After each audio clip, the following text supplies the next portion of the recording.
Amateurs d'idées nouvelles en physique, bonjour. Aujourd'hui, je vais vous parler du déterminisme en physique, et en particulier du non-déterminisme en physique quantique. La physique classique est fondamentalement déterministe. Les mêmes causes doivent obligatoirement avoir les mêmes effets. Si on jette un caillou en l'air, il retombe. C'est toujours comme ça. C'est la démonstration de la pesanteur. La même cause doit toujours produire les mêmes effets. Et c'est ce qui a permis aux physiciens de découvrir les lois du fonctionnement de la nature. Aux physiciens et aussi aux chimistes, il en est exactement la même chose.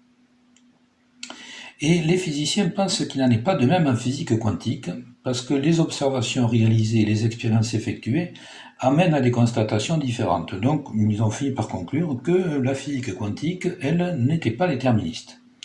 Alors ça, c'est un phénomène qui me gêne, je n'apprécie pas beaucoup.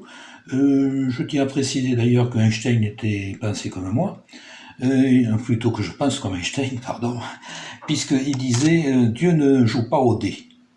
Pour lui, le même jeu de dés devait donner le même résultat. Et il y a eu là-dessus un certain nombre de théories. Schrödinger, qui a eu le prix Nobel de physique en 1933, avait imaginé une expérience de pensée dans laquelle un chat était enfermé dans une boîte opaque contenant une fiole de poison mortel. C'est ce que vous avez sur le dessin ici que j'ai pêché sur internet. Il plaçait aussi dans la boîte un atome radioactif, que voilà, et tout ça, si l'atome venait à se désintégrer, un marteau venait casser la fiole, le poison se répandait et le chat, évidemment, mourait. Mais on ne pouvait pas savoir sans ouvrir la boîte si le chat était vivant ou mort. Et Schrödinger en a conclu que le chat était à la fois vivant et mort, et que c'est le fait d'ouvrir la boîte qui permettait de connaître son état à un moment précis. Il rejoignait là Bohr, qui a eu le prix Nobel de physique en 1922, et qui estimait que le fait de mesurer un phénomène quantique modifie le phénomène, et qu'il influe sur lui. Ainsi, c'était le fait d'ouvrir la boîte qui déterminait si le chat était vivant ou mort. Pour Bohr, en physique, et on l'a constaté un grand nombre de fois, le fait de mesurer un phénomène en fixe la valeur. On appelle ça l'effondrement de la fonction d'onde. Ainsi, dans le cas du chat de Schrödinger, comme je l'ai déjà dit tout à l'heure, ce serait le fait d'ouvrir la boîte qui ferait découvrir si le chat est vivant ou s'il est mort. Everett, pour sa part, a élaboré une théorie des mondes multiples. D'après lui, il existerait des mondes parallèles. Ainsi, le chat serait vivant dans l'un de ces mondes et il serait mort dans l'autre. Pour les gens de mon âge, ça rappelle une série télévisée qui était une série américaine dans les années 80, qui s'appelait Sliders. C'était des gens qui glissaient d'un monde à un autre, d'un monde quantique à un autre. Bon, comme je suis nature assez iconoclaste, j'ai du mal à accepter les choses qui ne me paraissent pas évidentes du tout, et en particulier le non-déterminisme en physique quantique. Alors, j'ai imaginé l'expérience de pensée suivante. Alors, on va changer l'image, comme ça sera un peu différent. Voilà. Imaginons au début du XXe siècle une dame qui tombe enceinte, tout simplement.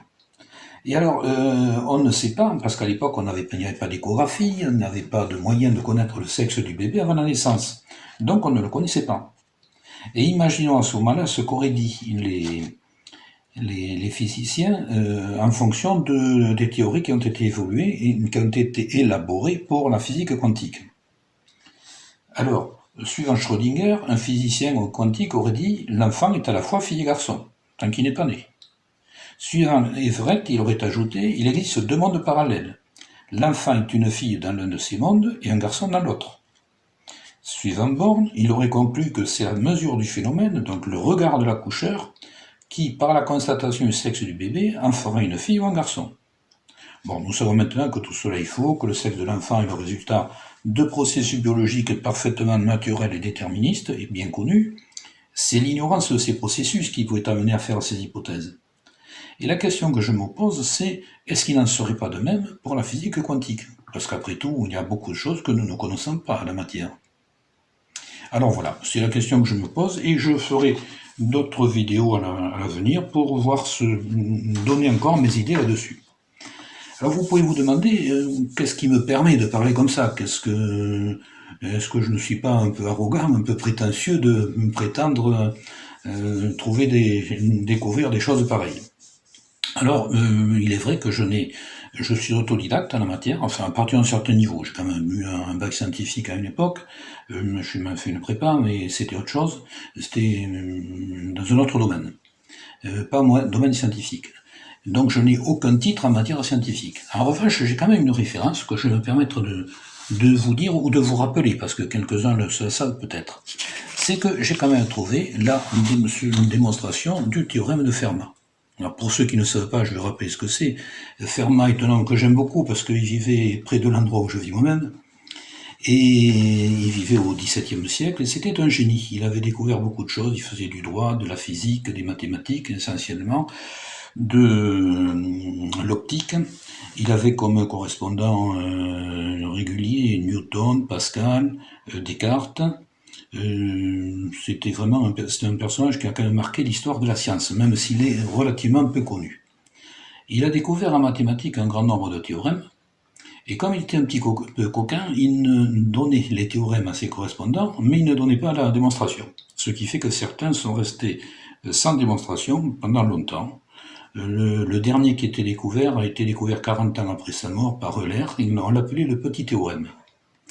Et il y a un théorème dont personne n'avait jamais trouvé la démonstration. C'est pour la raison pour laquelle on l'avait appelé le dernier théorème.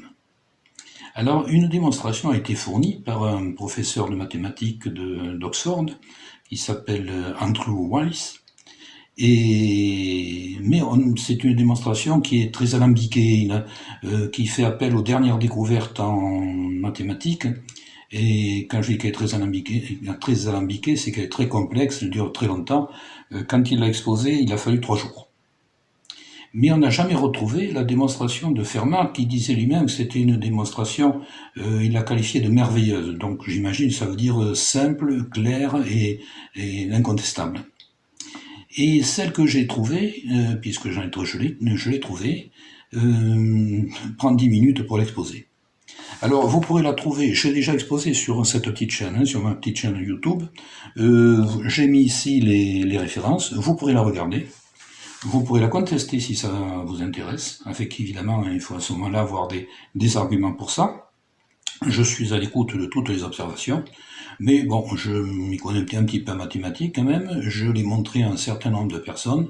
Jusqu'à présent, personne n'a pu infirmer ma démonstration.